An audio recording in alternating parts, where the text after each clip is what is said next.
చూస్తే ఈరోజు తీగలాగితే డొంక కదిలినట్టుగా కేటీఆర్ గారు వ్యవహారశీలు బయటపడ్డ సందర్భంలో అనేక స్కాములు ఈరోజు కాళేశ్వరం కూలిపోయింది, దానిపైన విచారణ జరుగుతూ ఉంది. టెలిఫోన్ ట్యాపింగ్ పైన విచారణ జరుగుతూ ఉంది. ఈరోజు అనేక అవినీతి అక్రమాలకు పాల్పడినటువంటి ఓవైపు చేపల పంపిణీలో స్కామ్ జరిగిందని చెప్తున్నారు, బర్లు సంబంధించినటువంటి పంపిణీలో స్కామ్ జరుగుతుందంటా ఉన్నారు, గొర్రెలు పంపిణీలో స్కామ్ జరుగుతుందంటారు, దళిత బంధులో స్కామ్ జరిగిందని అంటారు. ఈ విధంగా ప్రతి అంశంలో కూడా గత ప్రభుత్వం తప్పిదాల వల్ల ఆడంబరాలు పోవడం వల్ల తీవ్రంగా ధ్వంసమై ఆర్థికంగా విధ్వంసమైనటువంటి సందర్భంలో ఇంకా ఇప్పుడు చర్చకు సిద్ధమని అసెంబ్లీలో ఏదైతే వారు మాట్లాడే మాటల్లో దాన్ని తీవ్రంగా తప్పుపడుతుంది. పోలీస్ స్టేషన్ విచారణకు సిద్ధానికి కండేన మాట.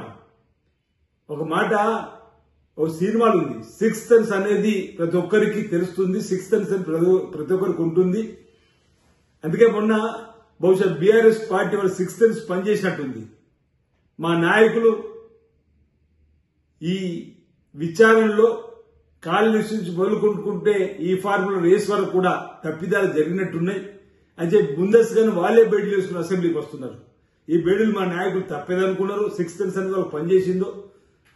ఈరోజు మేము పోలీసులు చేసేటువంటి విచారణలో, ఏసీబీ చేసేటువంటి విచారణలో తప్పని తేలితే తప్పనిసరిగా చట్టపరంగా తగిన శిక్ష అనుభవించాల్సిన పరిస్థితి ఏర్పడుతుందని చెప్పనే ఈరోజు మళ్ళీ సన్నాయి నొక్కులతో అసెంబ్లీలో మీ చర్చకు సిద్ధమని చెప్పని మాట్లాడడం సరైనది కాదు.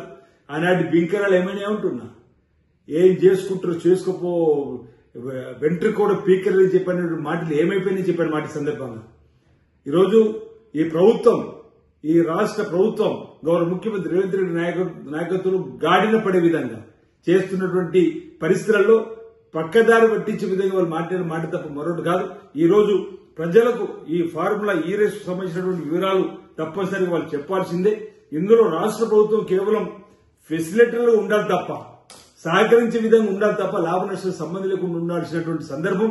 ఈరోజు అవి అన్ని వెనుక ముందు ఫార్ములా ఈ రేసు 9లో నష్టాలు జరిగిందని చెప్పిన అతను రాకపోతే ఈ ప్రభుత్వం ఇతని ముందుండి చేయాలని చెప్పని చేసుకోవడం ఏదో ముమ్మాటికి స్వలాభం కొరకు చేసినట్టుగా మేము భావిస్తున్నాం.